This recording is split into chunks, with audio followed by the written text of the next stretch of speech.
warahmatullahi wabarakatuh. Waalaikumsalam warahmatullahi wabarakatuh. Ya, alhamdulillah hari ini kita bisa kembali hadir untuk ujian hasil atas nama Ida Hadriani, Sabtu 18 hari ini 20 Juli ya. 2020 jam 8.30 dengan pembimbing 1 saya sendiri Fadliyah M. Al-Hadar, kemudian pembimbing 2 Pak Zulkifli SEMSI yang mungkin belum bisa hadir, kemudian penguji 1 Dr. Abdullah Wijabid SMM, penguji 2-nya Dr. Marwan SMSI, dan penguji 3 Pak Muhammad Asri adalah SMM. Nanti saya coba hubungi setelah ini. Baik, Ida, silahkan sambil saya ini persiapkan PowerPoint-nya ya, sudah siap ya. Baik, seperti biasa sesi pertama akan disampaikan oleh mahasiswa. Ya. Singkat saja, cenderung ke hasil, judul sedikit, pendahuluan sedikit, kemudian ke hasil, kurang lebih 7 menit, ya, jangan terlalu lama. Jadi yang tidak perlu dibaca, jangan dibaca gitu ya, rata-ratanya atau kesimpulan dari tabelnya jangan dibaca per itemnya. Kemudian masuk ke sesi berikutnya, yaitu masukan, koreksi, karena ini seminar hasil dari tim penguji, dan kemudian di akhir penilaian. Baik, saya serahkan ke Saudari Ida Hadriani. Kita mulai dari sekarang. Silakan Ida. Ya, sebelumnya Assalamualaikum warahmatullahi wabarakatuh. Terima kasih kepada Dewan Penguji yang berkesempatan hadir dan meluangkan waktu pada ujian pagi ini. Langsung saja di sini saya akan mempresentasikan hasil proposal saya, yaitu mengenai pengaruh Green Human Resource Management terhadap kinerja lingkungan pada PT Nutrifood Indonesia cabang Malang. Yang pertama yaitu kita lihat pada gambaran unit observasi. Yang pertama, PT Nutrifood ini bergerak di bidang perusahaan manufaktur yang bergerak di bidang industri makanan dan minuman. PT Nutrifood didirikan pada tahun 1979 pada tanggal 2 Februari. Selanjutnya yaitu visi dan misi perusahaan. Visi perusahaan di sini yaitu helping our customer to achieve a longer healthy life through our reputable and leading brands. Di mana di sini visi dari PT Nutrifood Indonesia yaitu membantu para pelanggan untuk mendapatkan kehidupan yang lebih sehat melalui reputasi brand mereka seperti itu. Yang selanjutnya yaitu misi inspiring and nutrition life, di mana menginspirasi hidup yang bernutrisi seperti itu. Yang selanjutnya yaitu budaya organisasi. Di dalam PT Nutrifood ini, budaya organisasinya dikenal sebagai iCare, yang mempunyai 5 budayanya, yaitu yang pertama integrity atau integritas. Di sini yaitu merupakan nilai norma yang tinggi yang dijunjung oleh setiap karyawan untuk kepercayaan dalam hubungan satu sama lain, seperti itu. Yang selanjutnya yaitu collaboration atau kolaborasi. Di sini menciptakan tujuan atau goals daripada perusahaan itu. Jadi karyawan sangat dituntut untuk berkontribusi langsung terhadap pencapaian kinerja perusahaan. Selanjutnya yaitu innovation atau inovasi, yang merupakan menciptakan ide-ide baru untuk memenangkan persaingan di masa depan. Jadi di sini perusahaan dimotivasi untuk dapat meluangkan atau memberikan ide-ide dan masukan-masukan untuk perkembangan dalam perusahaan, seperti itu. Selanjutnya yaitu respect, di mana di sini adalah menghargai orang lain atau dasar untuk mendalam dalam sebuah komunikasi, seperti itu. Jadi contohnya para karyawan harus menghargai pendapat dari temannya atau rekan kerjanya, seperti itu. Yang selanjutnya yaitu excellence, serving for excellence, di mana kemauan untuk terus-menerus mencapai hasil yang lebih baik. Seperti itu. Lanjut. Merupakan karakteristik responden di sini distribusinya 80 untuk itemnya itu rusak 5, diolah 75. Untuk karakteristik yang pertama berdasarkan gender laki-laki sebanyak 54 responden, perempuan sebanyak 21. Selanjutnya untuk pendidikan, SMA sebanyak 36, S1 sebanyak 28, S2 sebanyak 4, dan diploma sebanyak 7. Selanjutnya berdasarkan lama kerja, yaitu kurang dari 1 tahun sebanyak 5 responden, 1-2 tahun sebanyak 35 responden, 3-4 tahun sebanyak 30 responden, dan lebih dari 5 tahun sebanyak 4 responden. Selanjutnya, berdasarkan Departemen Kerja, yaitu produksi sebanyak 34 responden, HRD sebanyak 25 responden, dan sisanya lainnya sebanyak 15 responden. Selanjutnya, berdasarkan uji validitas yang dapat kita lihat pada tabel berikut, keseluruhan item yang meliputi dari Green Recruitment, Green Training, dan juga Green Reward, dan kinerja lingkungan mempunyai validitas dari masing-masing item, seperti itu. Selanjutnya, uji reliabilitas dapat kita lihat melalui nilai Cronbach Alpha yang lebih besar daripada nilai R tabel maksudnya, yang dimana untuk item pertama yaitu Green Recruitment mempunyai 0,751, Green Training 0,901, Green Reward 0,788, dan pada kinerja lingkungan sebanyak 0,916. Selanjutnya pada pengujian regresi linear berganda dapat kita lihat bahwasanya untuk variabel pertama yaitu Green Recruitment mempunyai nilai tabel yaitu 960 dengan signifikansi 340, di mana hal ini artinya tidak ada pengaruh signifikan antara Green Recruitment dan juga kinerja lingkungan. Selanjutnya dapat kita lihat pada variabel kedua yaitu Green Training, di mana memiliki nilai 9,13 dengan signifikansi 0,00, artinya terdapat pengaruh yang signifikan terhadap Green Training dan juga terhadap kinerja lingkungan. Selanjutnya pada variabel yang ketiga, yaitu Green Reward dengan nilai 280 dengan signifikansi 780, artinya tidak ada pengaruh antara Green Reward dan juga kinerja lingkungan. Seperti itu. Selanjutnya pada uji simultan, dari ketiga variabel yaitu Green Recruitment, Green Training, dan Green Reward mendapatkan nilai F hitung yaitu sebesar 67,731 dengan signifikansi 0,00, di mana hal ini artinya ketiga variabel prediction yaitu Green Recruitment, Green Training, dan Green Reward berpengaruh simultan terhadap kinerja lingkungan seperti itu. Selanjutnya dilihat dari model summary yaitu pada penelitian ini mempunyai R-square sebanyak 741, di mana terdapat 74% dari variabel Green Recruitment, Green Training, dan Green Reward dapat mewakili terhadap kinerja lingkungan seperti itu. Selanjutnya masuk pada kesimpulan dan saran. Kesimpulannya berdasarkan data yang diolah, rata-rata jawaban responden itu menyetujui adanya praktek dari Green HRM ini. Akan tetapi pada pengolahan datanya mendapatkan hipotesis pertamanya yaitu tidak ada pengaruh signifikan antara Green Recruitment dan juga Green Reward.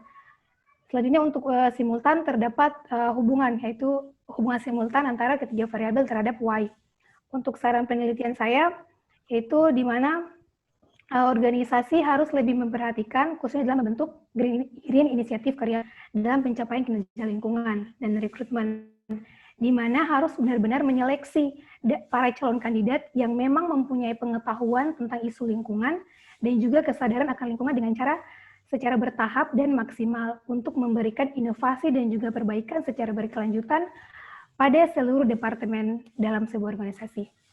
Mungkin itu saja presentasi saya pada hari ini. Lebih dan kurangnya saya kembalikan kepada pemimpin sidang untuk selanjutnya dikoreksi dan memberikan saran. Terima kasih. Baik, waktunya tepat, tapi ada beberapa hal-hal penting seperti di pembahasan itu belum dibahas ya. Jadi nanti siap kalau misalnya ditanyakan oleh penguji. Ya. Baik, selanjutnya saya persilakan ke penguji 1. Pak Dr. Abdullah Cabit, silakan Pak. Baik, terima kasih pimpinan sidang. Dalam hal ini juga bertindak sebagai pembimbing 1, Ibu Fadlia. yang saya hormati Pak Dr. Marwan dan teman-teman mahasiswa yang lain yang berbahagia ya pada hari ini. Ida Iya, Pak. yang sudah masuk pada tahap ujian hasil ya. Baik, saya masuk di ini dulu ya, di teknis penulisannya. Masih ada beberapa hal yang saya lihat di sini yang belum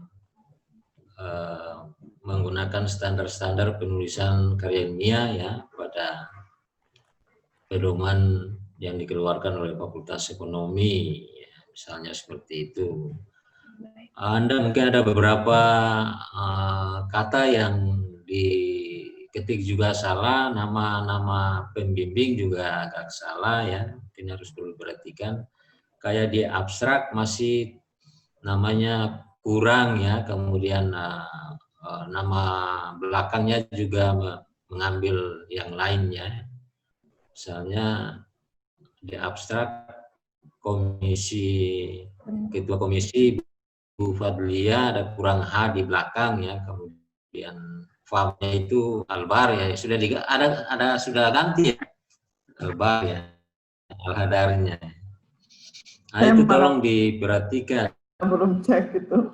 Kemudian ada beberapa sumber rujukan yang seharusnya karena ini menggunakan rujukan dari jurnal internasional, maka kawan-kawannya itu harus diperhatikan et al-nya, harus dipinkan ya dan lain sebagainya. Ada titik koma dalam kurung dan lain sebagainya, itu juga diperhatikan. Halaman 2 itu Grand HRM itu yaitunya mana itu ada tutup kurung kemudian koma itu, yaitunya titik 2 atau gimana itu ya. Oh iya, Pak. Perlu diperhatikan. Di halaman 3 juga ada et al juga tidak dimiringkan, halaman 4 juga masih banyak ya. Kemudian sebaiknya di dalam latar belakang jangan menggunakan pointer ya, pointer kalau belum masuk pada tataran perumusan masalah dan yang lainnya. Jadi misalnya di halaman 8 ada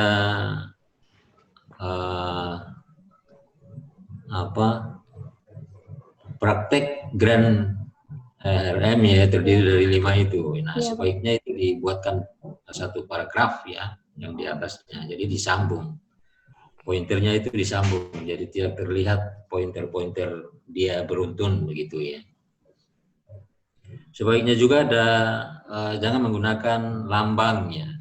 Menggunakan lambang. Misalnya di situ ada pointer ketiga, botol dan gelas. Nah, dannya itu pakai lambang itu ya, dan ya ditulis biasa dannya. Kemudian harus rata kanannya. Rata kanannya 88, pointer 4 itu tidak rata kanan.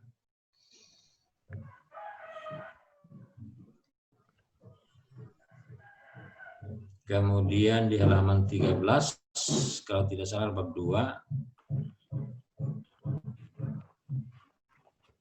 sebaiknya juga pointernya disamakan di rata kirinya, pointernya ya. 1, 2, 3-nya itu dikasih rata saja.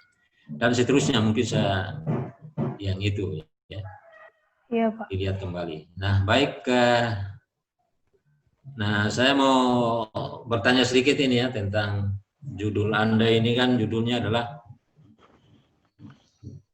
pengaruh Grand Human Resource Management terhadap kinerja lingkungan pada PT Nutri Food Indonesia Malang. Ida orang Malang ya? Bukan, Pak, saya orang Buton. Orang Buton. Terus gimana caranya? Iya, jadi Malang. Iya, ini jadi, lokasi penelitiannya di Malang. Iya, lokasi penelitiannya di Malang, Pak. Nah, gimana Anda bisa tertarik dengan lokasi yang ada di Malang ini? Jadi alasan saya kenapa saya mengambil objeknya di Malang dan mengambil PT Nutrifood, yang pertama berdasarkan gap research sebelumnya, yaitu bisa Bapak lihat pada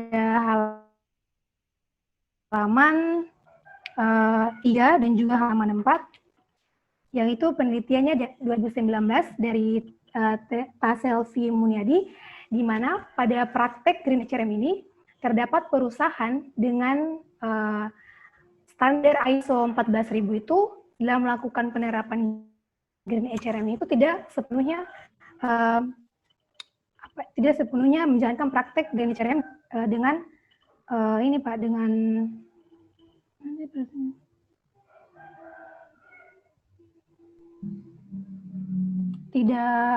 tidak secara efektif seperti itu. Jadi alasan saya kenapa? Karena yang pertama Nutrifood itu mempunyai kriteria yang saya tuju Pak. Yang pertama merupakan perusahaan manufaktur. Yang kedua perusahaan tersebut sudah mempunyai standar ISO 14000. Yang ketiga dia telah dilabelkan sebagai green company dan juga CSR-nya atau Corporate Social Responsibility-nya itu sudah baik. Makanya saya ingin teliti nih, berdasarkan gap-nya itu kan terdapat perusahaan yang sudah dilabelkan, yang sudah memiliki standar ISO 14000, tetapi pada kenyataannya, pada prakteknya tidak dijalankan dengan baik. Makanya itu saya ingin meneliti apakah memang betul terjadi dalam prakteknya bahwasanya dalam menjalankan praktek HRM itu masih ada kejanggalan atau masih ada fungsi daripada Green HRM ini yang belum diterapkan secara maksimal. Seperti itu, Pak. Ya, kalau dilihat dari sisi jarak ya, lokasi Sudari yang berada di Maluku Utara ya, dengan yang ada di Malang kan cukup jauh ya. Iya, Pak, benar. Nah, kalau berpikir secara efektif dan efisien, saya kira itu ya tergantung peneliti sih, punya kemampuan, dananya, kemudian punya waktu ya, dan lain sebagainya. Nah, kalau Anda melihat perusahaan-perusahaan di Maluku Utara ini belum mempunyai menerapkan human resource management-nya. Iya, Pak, seperti itu. Makanya dari hal tersebut saya tidak bisa mengambil objeknya di sini, Pak. Seperti itu. Kalau yang ada di OBI itu kan sudah menerapkan belum? Kalau perusahaan tambang itu? Tambang, kalau untuk hal tersebut, untuk di OBI saya belum tahu Pak, tapi untuk perusahaan seperti NHM maupun dekat di Halmahera seperti itu belum ada inisiatif Green HRM-nya Pak yang diterapkan seperti itu. Makanya masih ada masyarakat yang belum menerima seperti itu, belum menerima secara keseluruhan dalam praktek, dalam ini Pak, dalam proses produksinya itu masih ada masyarakat yang menentang seperti itu karena dari perusahaannya pun tidak memperlihatkan seperti itu inisiatif dari CSR-nya untuk lingkungan sekitar karena pengolahan limbahnya tadi Pak seperti itu. Iya, kayaknya monitoring saya ini dia gangguan ya, tidak terlihat. Lihat saya nggak? Lihat Pak, jelas. Oh iya, dia tergeser. Jadi begini, kalau saya biasanya ya kalau kita itu kalau kuliah di luar, pembimbing kita itu diarahkan ke lokasi wilayah keberadaan kita ya, untuk mengembangkan wilayah kita. Nah ini yang agak istilahnya bahwa Anda lebih suka mengambil lokasinya agak jauh.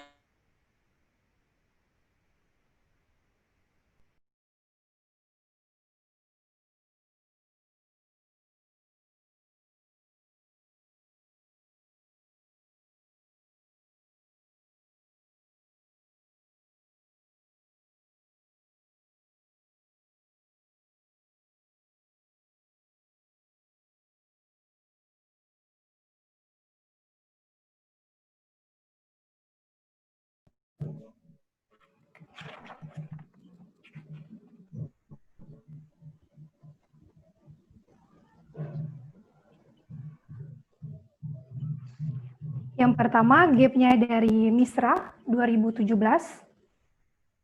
ya, itu pada penemuannya, organisasi yang memiliki praktek Green HRM tertentu, tetapi praktek ini tidak diorganisir secara formal, di bawah inisiatif Green HRM atau dengan tekun mengikutinya. Jadi, hal ini dapat diartikan bahwasanya apabila sebuah organisasi itu ingin menjalankan inisiatif dari Green HRM, memiliki dan juga mengatur bagaimana sistem manajemen dalam sebuah organisasi itu dapat diimplementasikan, Pak, seperti itu. Dan untuk pada research gap yang kedua, menurut Tes Elvi Muniadi 2019, pada prakteknya masih ada perusahaan manufaktur yang belum sepenuhnya menjalankan praktek Green HRM dalam organisasinya secara keseluruhan dan berkesinambungan.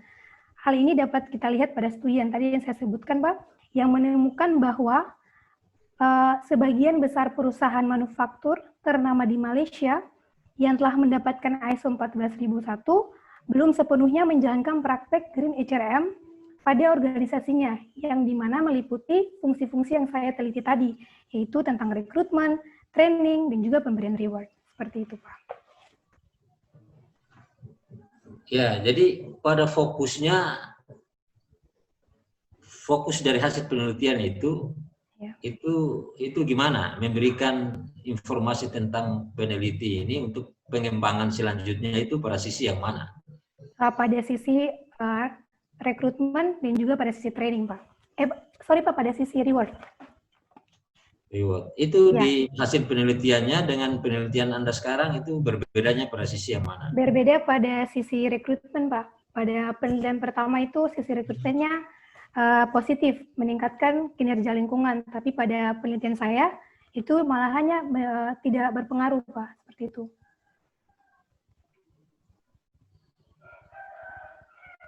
Baik. Indikator untuk kinerja lingkungan ini, ya, mendaur ulang, pengurangan limbah, ya, penghematan biaya, sertifikasi lingkungan, mengurangi insiden, dan perbaikan berkelanjutan. Oh, jadi hanya ini ya, menggunakan metode analisisnya regresi. Regresi, iya, Pak. Hasilnya gimana? Hasil penelitian saudara? Hasil penelitian untuk yang pertama yaitu green recruitment.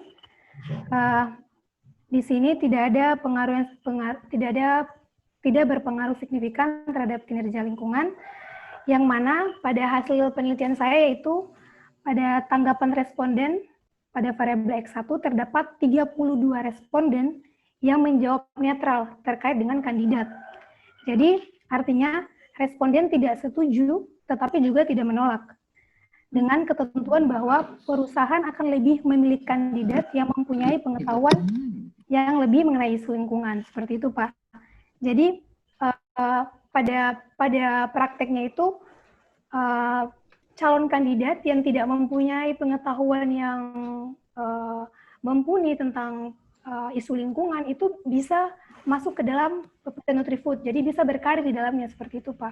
Jadi para responden memilih netral karena mereka menganggap bahwasanya calon kandidat yang tidak mempunyai pengetahuan tentang isu lingkungan yang mumpuni masih bisa untuk diterima dan berkarir di Peter Nutri-Food, Pak, seperti itu. Calon kandidat ini objeknya yang mana? Maksudnya calon respondennya? Bukan, Pak. Ini orang yang mau masuk ke perusahaan, seperti itu. Jadi kuesionernya ini ditujukan kepada karyawannya. Karyawan, kemudian ditanyakan tentang calon karyawan. Iya, jadi saya mau menanyakan apakah ini yang keempat itu perusahaan memprioritaskan calon kandidat yang mempunyai pengetahuan akan isu lingkungan, dan jawaban responden itu netral. Jadi di mana mereka menganggap tidak harus kok karyawan tuh tidak harus mempunyai pengetahuan tentang isu lingkungan yang tinggi untuk dapat masuk ke dalam PT Nutri-Food Indonesia, seperti itu. Dari jawaban respondennya, Pak. Baik. Kemudian kok yang grand reward-nya minus ya? Itu Iya, gimana? Pak. Jadi untuk grand reward-nya itu tidak berpengaruh. Hal ini dikemukakan oleh Pila dan Safathanu 2014, di mana pada hasil penelitian saya yaitu jawaban responden untuk X3 sebanyak 32 responden menjawab setuju dengan adanya sistem reward yang diterapkan dalam perusahaan kepada karyawan.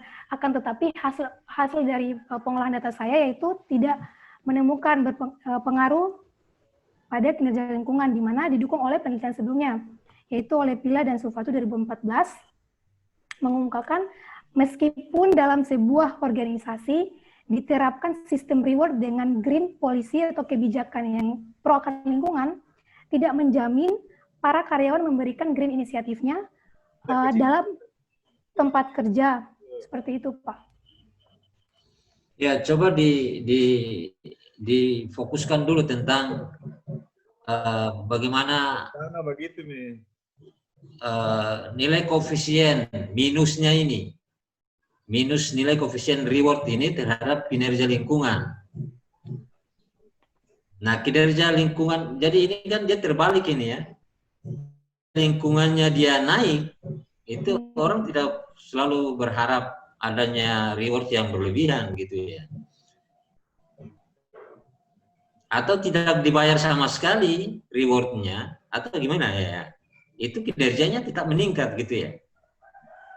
Kan seharusnya begitu. Dalam pengertian penelitian ini, menurut Ida gimana ini konsepnya? Ya, untuk konsepnya, yaitu green reward adalah sistem imbalan keuangan dan non-keuangan yang bertujuan menarik, mempertahankan, dan memotivasi karyawan untuk berkontribusi pada tujuan lingkungan. Indikatornya? Indikatornya dipisah enggak? Kenapa, Pak? Tidak dipisah ya? Indikator dipisah, Pak, di tabel. Iya, maksudnya reward finansial dan non finansial itu. Iya, Pak, tidak. Jadi saya lebih ke secara umum, Pak. Sistem reward kinerja lingkungan, reward dan kompensasi, dan juga reward terhadap kinerja lingkungan itu sendiri, Pak. Ya, saya tidak bisa sih, Pak, untuk keuangan maupun non-keuangannya. Nah, kalau nonnya ini kan pasti karena dia lebih pada arah pemeliharaan lingkungan tadi. Nah, ke finansialnya itu lebih ke nomor 2, reward dan kompensasi itu. Oh iya, Pak. Ya. Nah, kalau dilihat dari jawaban responden, indikator yang mana yang rendah? Atau tiga-tiganya rendah ya? Tidak, Pak.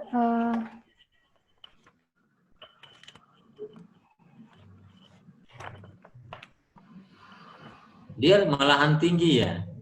Iya, untuk jawaban responden. Rata-rata mainnya ya? Iya, Pak. Untuk jawaban respondennya ternyata tinggi, Pak. Sangat tidak setuju ini rendah. Tidak setuju ada beberapa. Y2, Y3 ya. Iya, Pak. Yang ada jawaban 2 dan Y5 dan 6. Iya. Itu masing-masing 1. Nah, semuanya di atas normal ya, netral. Yang paling banyak ini adalah di sangat setuju. Sangat setuju. Iya, sangat setuju terhadap tapi hasilnya dia minus ya. Hasilnya dia mengurangi nilai dari tataran grand reward tadi. Nah, ini harus perlu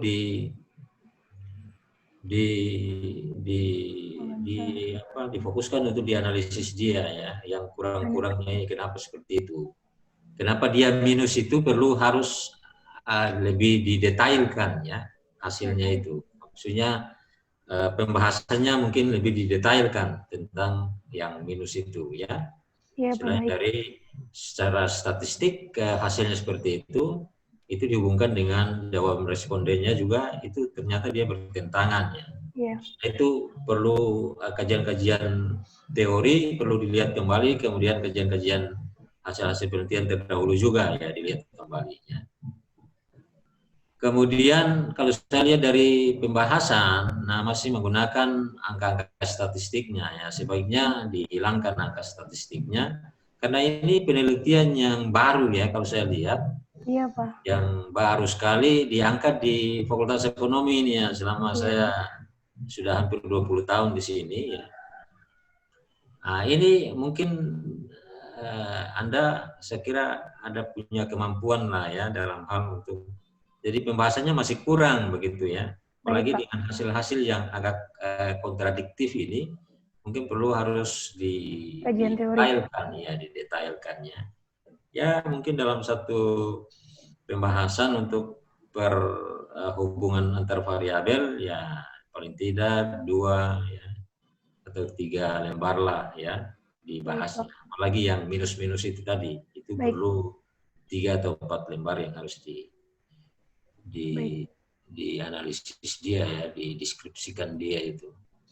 Nah, sehingga mungkin kesimpulan dan sarannya akan lebih operasional gitu ya, arahnya gimana itu. Karena pembahasannya juga kan tidak optimal, maka kita lihat pada sarannya juga belum begitu optimal lah ya. Baik, Pak. Artinya lebih operasional lah. Kalau yang kita lihat ini kan masih bersifat umum. Baik, Pak. Baik.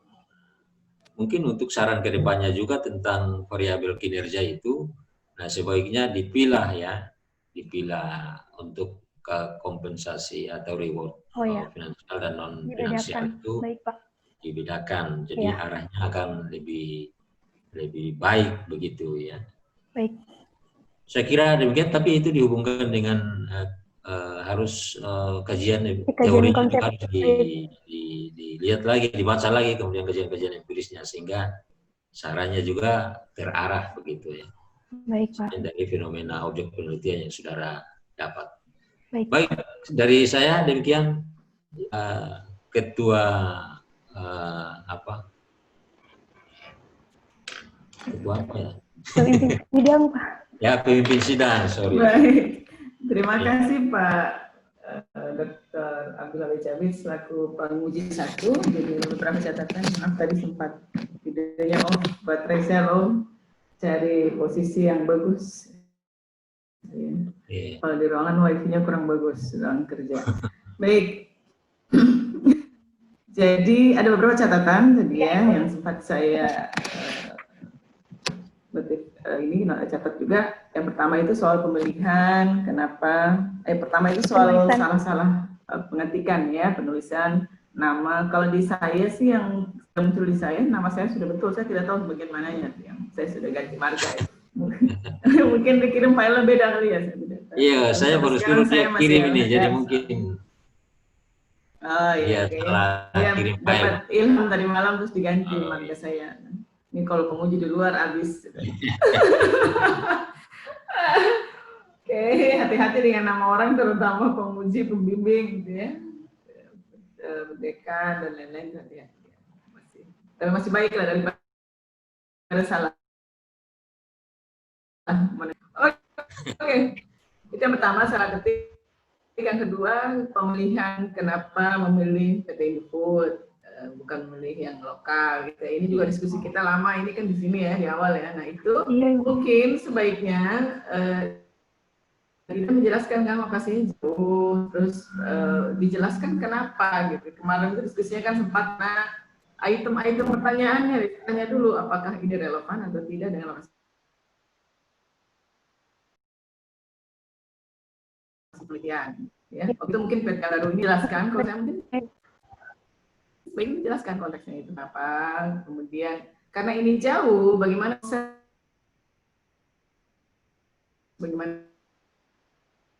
cara memperoleh data, informasi, profil dan sebagainya itu menjelaskannya. Kemudian yang ketiga yang tadi panjang pertanyaannya dan sangat bagus itu dari Pak Dekan adalah soal pembahasan tadi yang saya bilang tidak dijelaskan serinci, makanya penguji menanyakan gitu. Mungkin dia sengaja, dia tidak dibahas supaya nanti ditanyakan detail. Biasanya yang orang yang menguasai papernya begitu, jadi itu sengaja.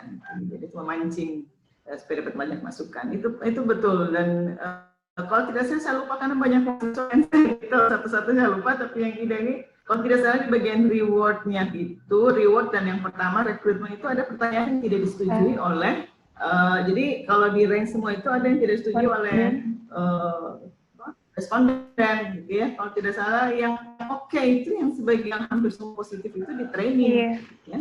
Tapi yang di reward sama rekrutmen itu tidak salah mengenai apa gitu ya. Dan itu kandidat ya soal penerapan apa gitu ya, bagian yang tidak terdukung. Jadi teori yang kita gunakan ini tidak terdukung, ya, riset empiris yang sebelumnya juga tidak terdukung, ya, karena hipotesis terdukung. Nah itu memang berat menjelaskannya. Tapi harus mampu menjelaskan dengan menggunakan konteks tadi jawaban responden dari padekan berkali-kali. Itu harus dijelaskan. Pembahasannya masih kurang greget begitu, jadi harus ditambahkan ya. Itu penting. Baik. Selanjutnya saya akan ke penguji kedua yang sudah tidak sabar, sudah begitu banyak pertanyaan kelihatan. Kalau ini komik sudah kelihatan tuh, samping-sampingnya sudah muncul. Tanda-tanda. Sekitaran 25.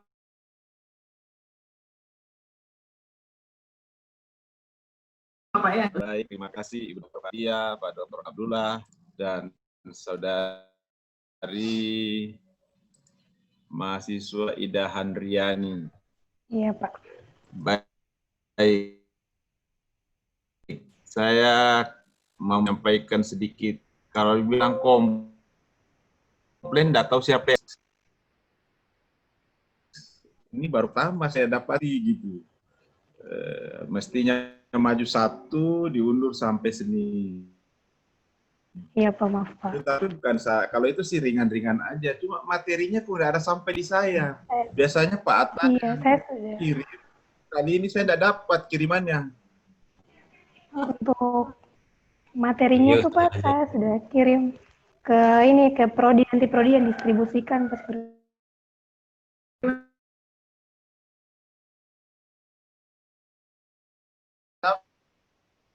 Jadi ya sudah, saya jadi penguji kedua. Jadi dengan demikian saya bisa menyelami untuk kemudian meresapi, lalu mungkin bisa berkontribusi kepada Ida pada ini. Tapi saya mau nanya dulu Ida ya, waktu proposal Iya Pak. Karena saya kok tiba-tiba begitu, jangan sampai saya posisi sebagai pengganti. Kalau saya jadi pengganti nggak mau saya jadi cadangan, mau di begitu. Dan lebih pas pagi ini ya, Ida ini orang buton kedua yang cantik yang saya temui. Terima kasih. Kalau begini padekan langsung hilang ini dari layar. Iya. Iya, ini menarik. Baik ya, jadi masuk ke substansi Ida ya. Jadi gini, tadinya ketika menjudul, saya berpikir itu bahwa ini riset yang mengkaji literatur.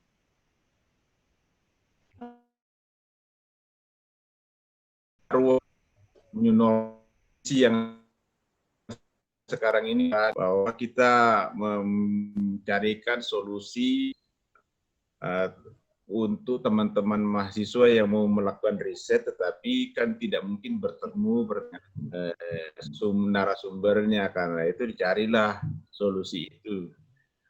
Mulai dari proposal nggak ketemu.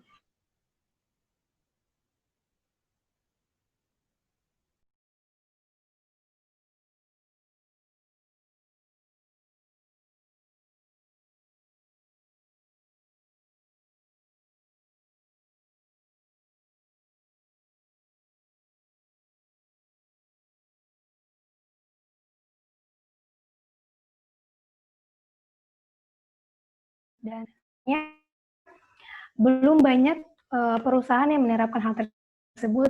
Maka dari itu saya melihat perusahaan yang sudah menerapkan, tapi belum pernah diteliti oleh peneliti sebelumnya. Nah, saya menemukan sampai di situ dulu. Ya, Ida nggak boleh mengklaim bahwa belum pernah diteliti oleh peneliti sebelumnya.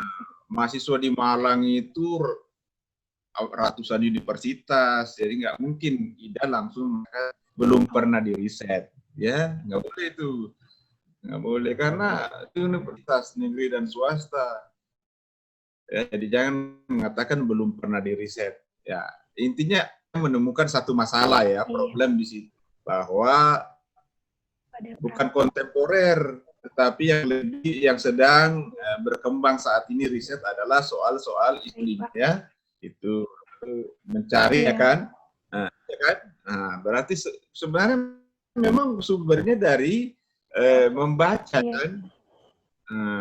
Nah, kalau begitu bisa kemudian masuk, tapi ini kan sekedar saja ya kemudian ya.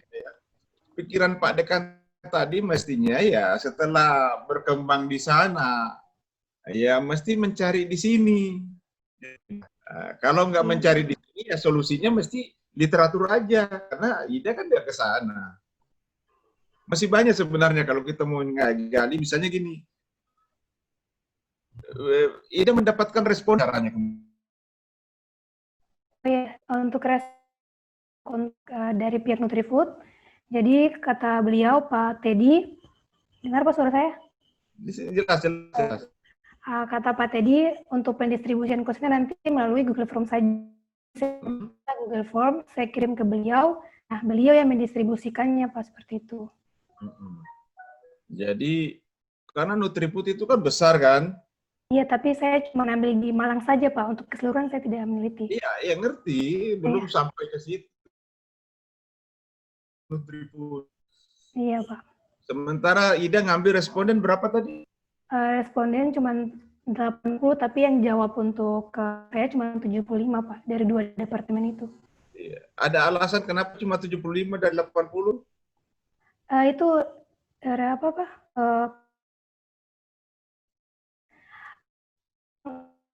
Saya Pak. Ya. Makanya saya olah cuma 75 Pak. Ya, teman-teman peneliti selalu mengungkapkan hal itu. Nah, ada model-model yang memang respondennya tidak boleh kurang. Untung aja pakai regresi. Ya. Jadi sebuah penelitian itu, tertentu itu ada model samplingnya. Nah, teman-teman ini kan selalu karena sampelnya di bawah 100. Nah, Nutrifood itu besar. Ya. Nah, sekarang cuma 75 dari target kita 80. Bisa mempengaruhi kesimpulan itu. Misalnya seperti itu yang akan terjadi. Tetapi karena ini riset, anggaplah ini riset pertama yang dilakukan oleh IDA, ya proses pembelajaran terjadi. Nah, oke. Jadi ada apa ya, membangun relasi dengan Pak Teddy yang ada di sana untuk kemudian mendapatkan itu. Nah, yang saya mau dalami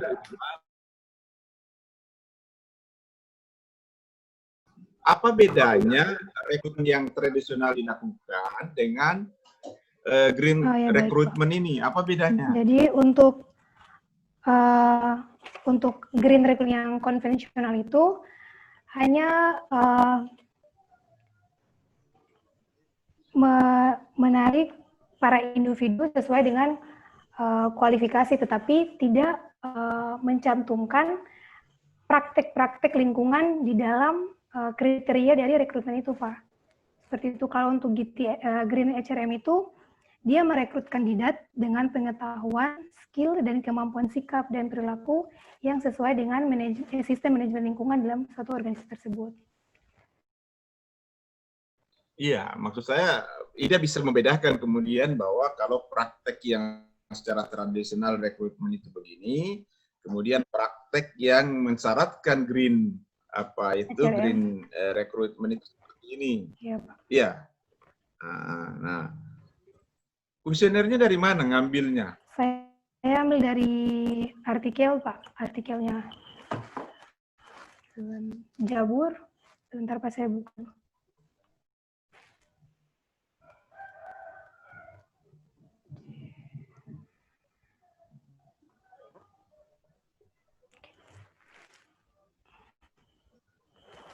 Jadi untuk artikelnya, untuk pertanyaan dari kuesioner itu saya mengambil dari artikelnya Charbel Jos Cipatra Jabur, dan juga Hengki Latin, di mana dalam artikel itu membahas tentang effect of environmental strategy, environmental uncertainty, dan top management, komitmen pada kinerja lingkungan. Seperti itu, Pak. Jadi dalam artikel itu saya mengambil artikel yang pertanyaan diduduk untuk question saya, Pak. dalam negeri apa luar negeri itu tadi? Luar negeri. Risetnya dilakukan. Nah, itu juga biasa terjadi bias. Ya, jadi kalau luar negeri itu memang kita sangat harus ada adaptasi namanya. Kuesioner yang dilakukan di sebuah tempat di luar yang memang sudah rigid dalam soal aturan, kalau bicara green mereka betul-betul green, kemudian dibawa ke kita itu harus diadaptasi. Nah, diadaptasi itu bukan berarti kemudian kita mentoleransi perilaku kita, tetapi pertama ya harus diuji secara intern di lokasi yang kita di sini. Karena mereka memang di luar sana sudah sangat rigid dalam soal implementasi kebijakan-kebijakan lingkungan. Nah, karena itu kalau kita mengatakan standar ISO tidak terpenuhi, ya betul. Kita standar ISO itu sebatas untuk memenuhi, misalnya masuk ke pasar Eropa, masuk ke pasar Amerika, masuk ke pasar Asia. Implementasinya memang masih sangat banyak masalah. Kalau di luar sana, karena mereka dari sumber teori, mereka sudah implemented, kemudian muncul teorinya. Itu yang ini berikut. Lalu gini loh, Ida ya. Ida masih nangkap? Halo? Loh, Ibu Pat makan, Ida hilang. Jangan gitu dong. Mana nih? Mana Ida? Halo Ida, pulang ke Buton.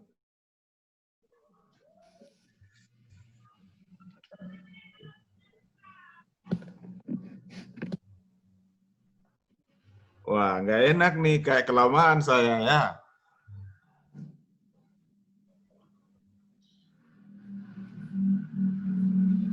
Penguji lain muncul nih. Pak Jun bukan. Kayaknya oh ini sudah masuk. Ida? Halo Ida, where are you? Halo? Ida? Halo? Kamu di mana? Iya, sudah Ibu. Kenapa? Sinyalnya hilang? Oke. Iya, Ibu, sinyalnya hilang. Nah, jadi ada kritik juga tadi di penjelasannya Ida. Ketika distribusi komponen kita mengumpul di netral itu sebenarnya ada sinyal buat peneliti. Jadi jangan peneliti yang kemudian menginterpretasi. Mestinya ada klarifikasi ke beberapa sampel terpilih kemudian. Kenapa kok milih netral? Netral, karena netral ini bisa... Halo Ida. Hilang lagi. Halo. Iya Pak, dengar Pak. Ya Bapak cuma lalu. Iya Ibu, dengar Ibu. Iya. Nah, jadi sabar Pak. Dalam melakukan riset, karena kita ini kan kuesioner banyak kan menggunakan persepsi.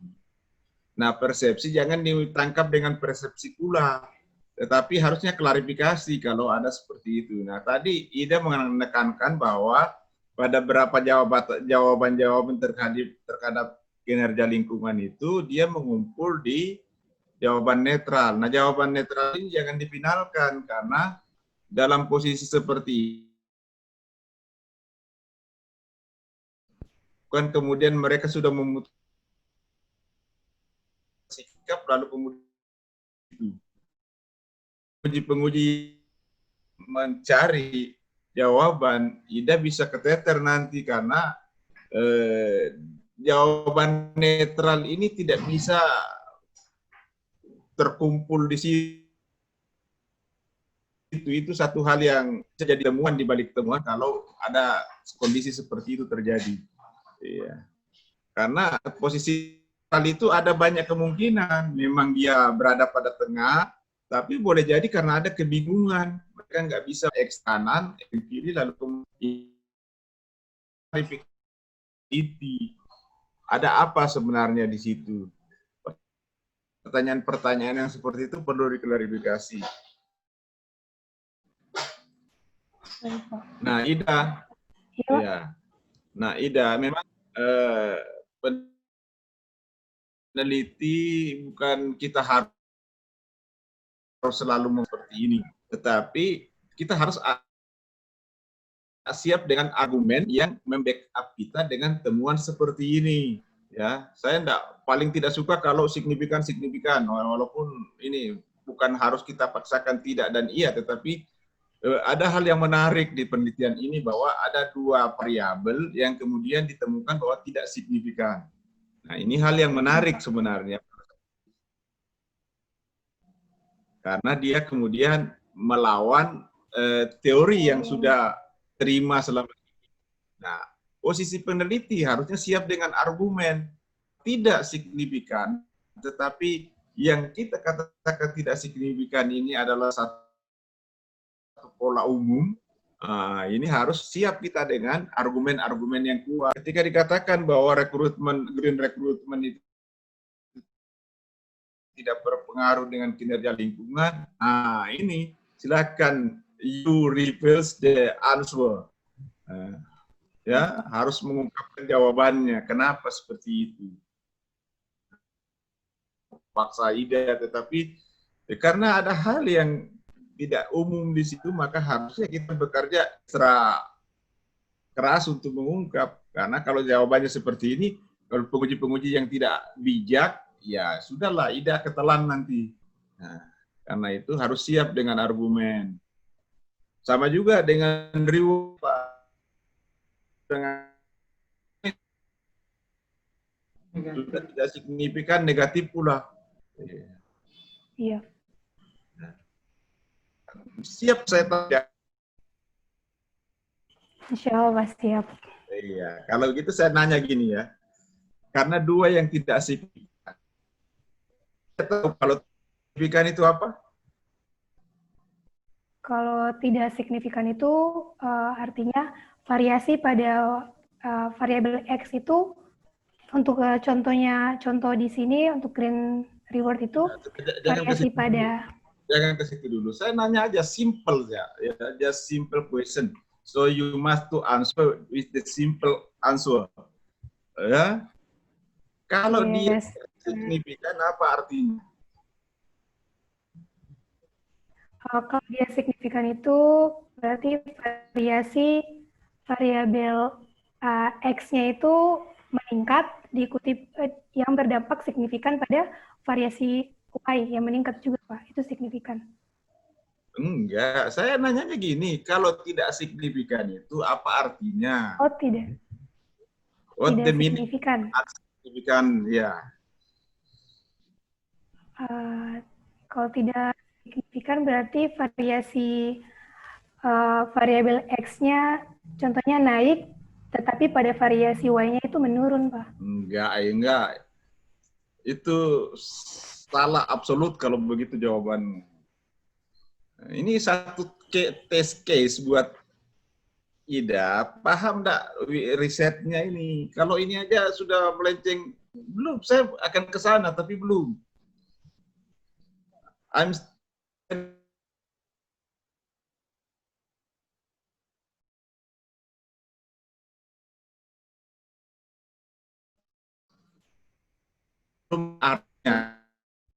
Ya, direction-nya ya. Jadi saya nanya dulu, tidak signifikan itu artinya apa?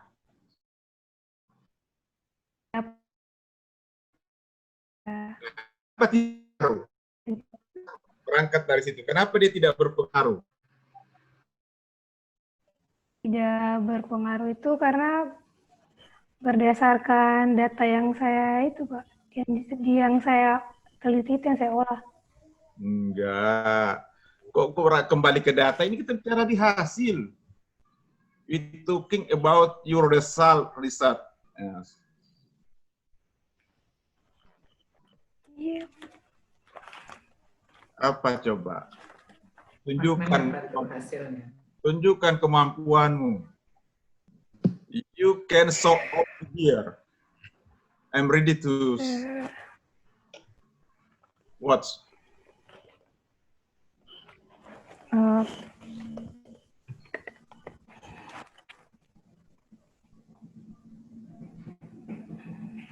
Ini pernah saya jelaskan. Bisa.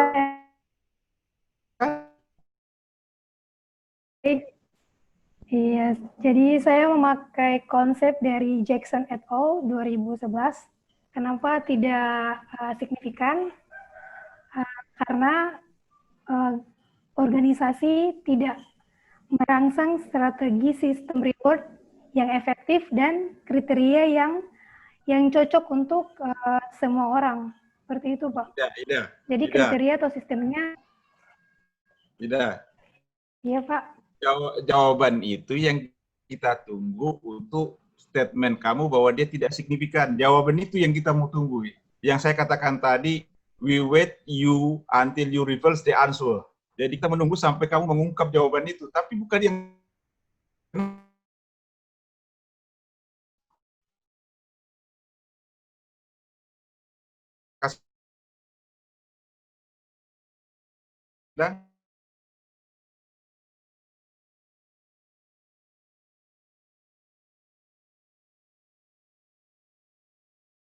argumen itu yang Jackson sudah katakan pada kasusnya. Tapi pada penelitianmu kita masih menunggu.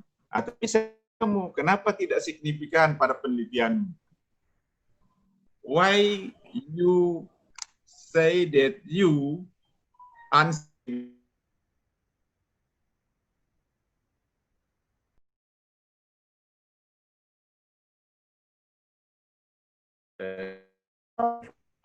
yes. Nah, kenapa tuh? Kenapa tidak signifikan?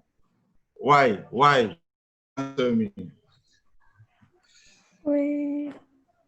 Bukan, karena jangan sampai Ida memberikan kasus yang bagus, tapi tidak paham lingkup risetnya. Kenapa tidak signifikan? Kemarin saya sudah sampaikan di satu peneliti kita. Kenapa seperti itu? Nah, itu terkait dengan standar alpamu. Karena saya katakan ke Ida, bisa enggak Anda buat signifikan itu, Ida? Bisa enggak dibuat signifikan? Kalau berdasarkan data, jangan data, itu temuan. Kalau kamu katakan dia tidak signifikan, bisa tidak dibuat signifikan?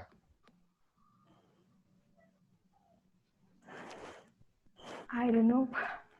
Ya buat alpamu tinggi.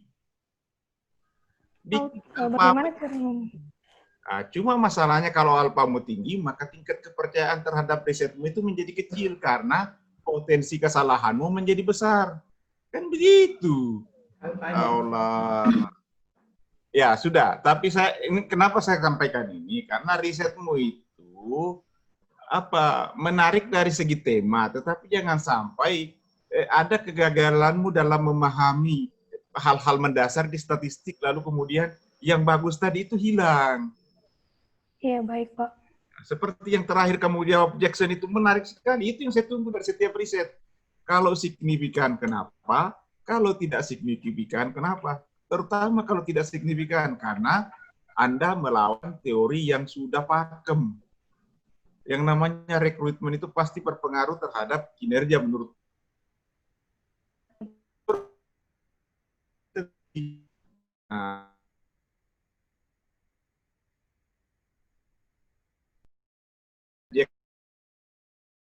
Nah, you must to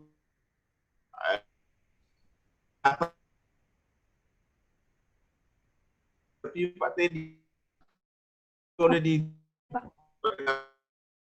ini Pak. Oke.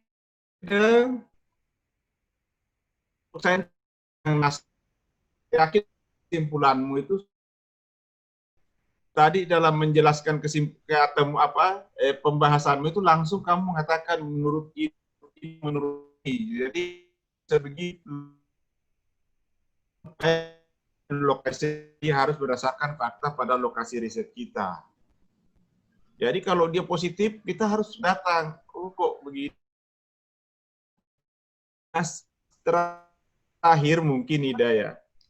Simpulanmu itu temuan. Simpulanmu itu temuan. Tidak pernah saya ajar.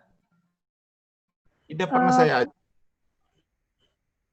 Untuk operasional saja, Pak. Operasi saya nggak ngajar kok. Berarti Marwan yang lain. Budaya organisasi, Pak. Budaya organisasi, nah, maaf. Kan pasti ada kesanmu kan? Ada kesanmu ya. Apa? Ada kesanmu. Oh. Minta untuk berkata, tapi pasti ada kesanmu. Kesanmu itu kesimpulan. Kesimpulanmu tentang Ya, baik, Pak. Nah, sebelum sampai kepada kesimpulanmu yang sekarang itu tentang saya, kan pasti ada temuan-temuanmu. Iya. Nah, misalnya, saya masuk kelas itu tidak tepat waktu.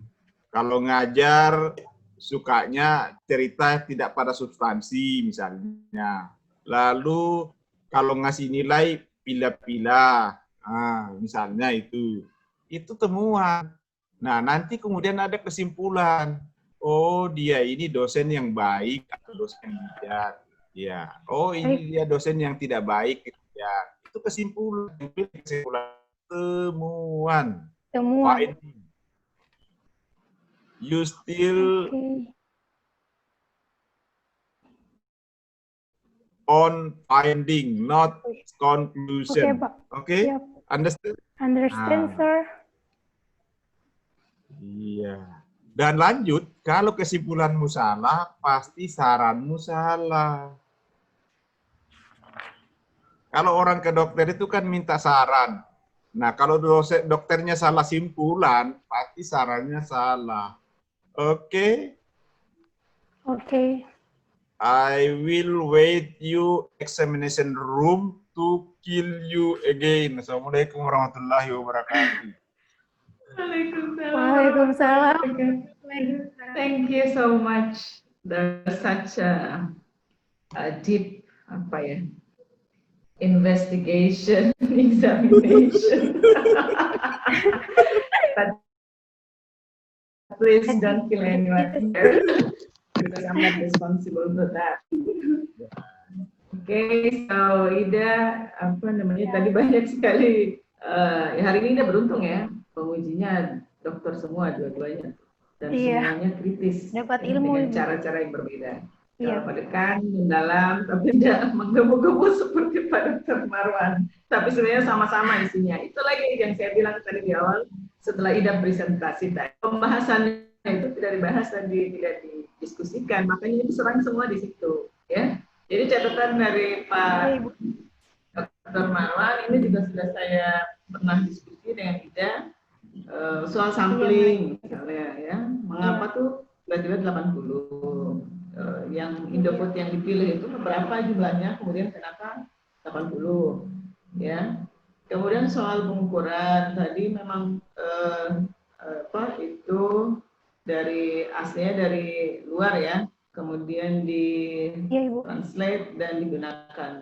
Tapi apakah sudah pernah digunakan di peneliti sebelumnya di Indonesia, itu juga harus dijelaskan. Jadi gini, ini adalah punya siapa, tapi pernah diterapkan, pernah digunakan oleh peneliti sebelumnya Indonesia. Dan kalau peneliti sebelumnya itu misalnya validitasnya tinggi, itu tidak bisa menjadi pegangan tidak, bahwa ini Ida baca artikel-artikel internasional yang bagus-bagus begitu. Inilah penelitian dari CA, tapi sudah digunakan oleh C B sebelumnya dengan tingkat validitas atau reliabilitas yang tinggi. Misalnya artinya bahwa itu sudah dipakai berkali-kali di konteks Indonesia dan itu bisa. Tapi ya sekali lagi Ida harus bisa menjelaskan itu betul atau tidak. Netral yang banyak ya, saya sudah pernah diskusi tengah malam ya dengan penyambung, kecenderungan ada sampai 50% jawaban itu di netral.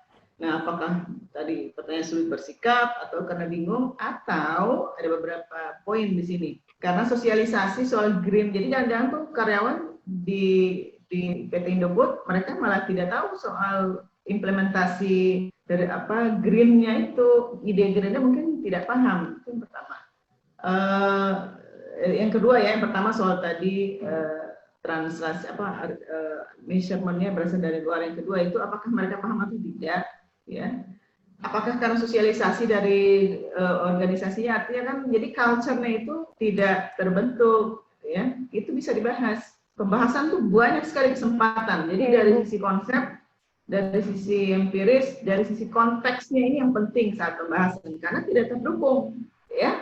Sosialisasi. Kemudian Ibu. tadi lagi-lagi ketika ternyata tidak mendukung teori, maka peneliti itu harus paling berat di situ. Itu jadi memang kalau dulu kami ya, saya misalnya disertasi itu, saya sudah ekspektasi ini kalau bukan ekspektasi, sudah siapkan argumen yang pro dan kontra. Jadi saya bikin pro ternyata kontra, harus ambil apa? Konteks yang bisa menjelaskan. Itu tidak harus paham. Jadi pelajari budaya, tadi saya bilang Pak Marwan mengajar budaya organisasi. Nah, budaya organisasi seperti apa di sana? Sudah mencerminkan diri atau belum? Itu bisa menjadi argumen mendasar, ya. Kemudian satu lagi yang keempat adalah soal rekrutmen tadi. Ya, rekrutmen itu kan bicara memori. Jadi kan ini bukan calon kandidat yang ditanyakan, tapi dulu waktu mereka sebagai calon kandidat, nah bicara memori ini kan recalling memori untuk setiap orang berbeda. Jadi memang biasnya besar di situ. Jadi harus siap mungkin bagaimana cara masih ingat, jangan-jangan sudah lupa. Ini namanya memori bias, ya. Nah, itu dipikirkan. Kemudian tadi tingkat signifikansinya, ya, soal statistik harus paham lagi kan dipakai 5% ya. Seperti itu 10% misalnya. Berarti kan tingkatnya jadi turun. Kemudian kesimpulan ya, jadi mulai dari pembahasan itu masih kurang, kesimpulan itu Pak Dr. Maura itu masih dangkal, itu masih temuan finding, ya, karena kesimpulannya salah, ya sekarang juga salah. Jadi karena itu pembahasan tidak kuat, jadi bawaannya ke belakang akan keliru semua, ya. Jadi sudah saya diskusikan kemarin. Itu harus logika ilmiahnya main tuh tadi sekarang ketika tidak. Kalau terdukung selama ini kan betul, saya juga sama dengan Pak Dr. Marwan, saya hargai dengan mahasiswa yang sekarang cenderung melaporkan hasil apa adanya, itu bagus. Tapi juga mahasiswa harus siap, ya, siap belajar. Siapa tahu nanti kalau sudah S2 kan nanti leveling, jadi sekarang saya logika ilmiahnya main. Oh, kalau studi ini kalau tidak ini penting sekali dan memang harus banyak belajar, banyak baca lagi, terus paham konteks. Hubungi tadi saran Pak Dr. Marwan, Pak Teddy ya. Pak Teddy itu harus bicara, Pak ini begini tadi yang sudah kita diskusikan, apakah culture di sana seperti apa, itu bisa menjadi sumber pembahasan, ya. Baik, untuk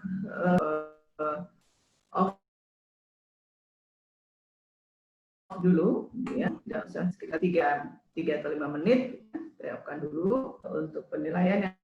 Yang lain mahasiswa juga mungkin keluar dulu ya Pak. Udah sudah ada belum? Baik. Iya sebentar.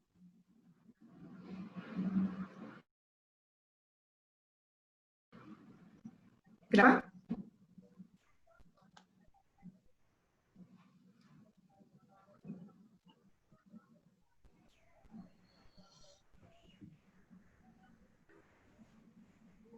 Halo, Ida?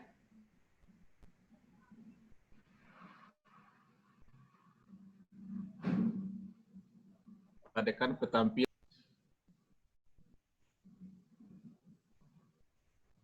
Belum lagi 3 menit, Ida secara sabar. Pak Dekan, aman atau gimana Pak Dekan?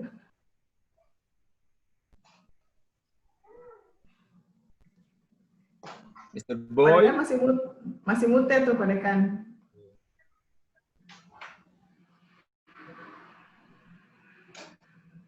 Oh iya, saya ikut Pak Dr. Marwan saja.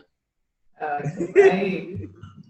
Tidak, baik ya, saya cabut skorsnya. Ida tadi Pak Dekan, ya, dan tampilannya hari ini sangat fit, ya,